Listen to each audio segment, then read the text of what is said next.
Naibu Rais Profesa Kithure Kindiki amesema kwamba hatatishwa na kauli ya kiongozi wa ODM Oburu Oginga kwamba chama hicho kinamezea mate kiti chake kwenye kinyang'anyiro cha mwaka 2027. Na viongozi waliokuwa naye Kindiki na wamesisitiza kuwa nafasi ya naibu rais sawia na ya urais ni za kujadiliwa na ni za chama cha UDA.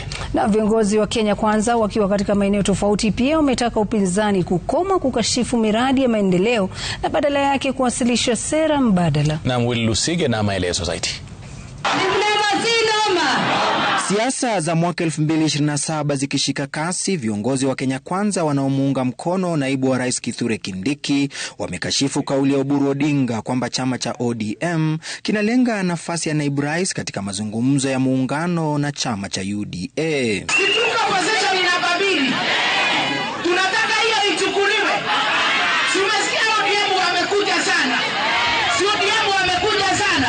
Wakisema nafasi ya urais na ile ya naibu rais zina wenyewe, viongozi hawa wamesisitiza haziko kwenye mazungumzo. Hata hivyo, Kindiki ametoa wito wa siasa za kuunganisha Wakenya. Tusipoendelea na hii serikali ile ambayo tumeona kazi yake, kiti yetu ya namba 2 ya Kithure Kindiki iko wapi? Wewe useme yako tuna divide terasere.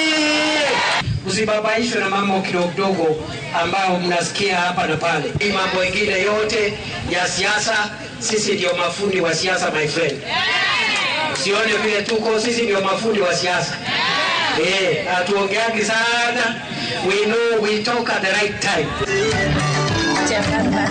Katika kaunti ya Kericho, wakiongozwa na waziri wa ulinzi Soipan Tuya, viongozi wa Kenya Kwanza wameutaka upinzani kuacha kuingiza siasa katika miradi ya maendeleo. Mambo ya fujo, mambo ya furugu, ambaye ndio watu ambao hawana sera, hawana mwelekeo, watajaribu kutumia nguvu kwa sababu imefika wakati wa siasa, hawana nafasi.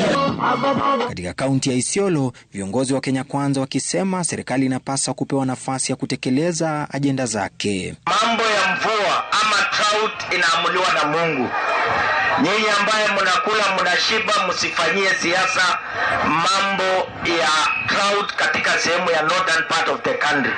Kazi yao ni kuongea, hawana agenda, hawana mpango, hawana sera, hawana mahali ya kwenda, ni maadui ya development katika nchi yetu ya Kenya. Anashinda akisema ati wajumbe wetu wanaishi Nairobi, magavana zetu wanaishi Nairobi. Kama wanaishi Nairobi, nyinyi raia ndio mtadili na yeye, sio yeye. Willy Lusige, runinga ya Citizen.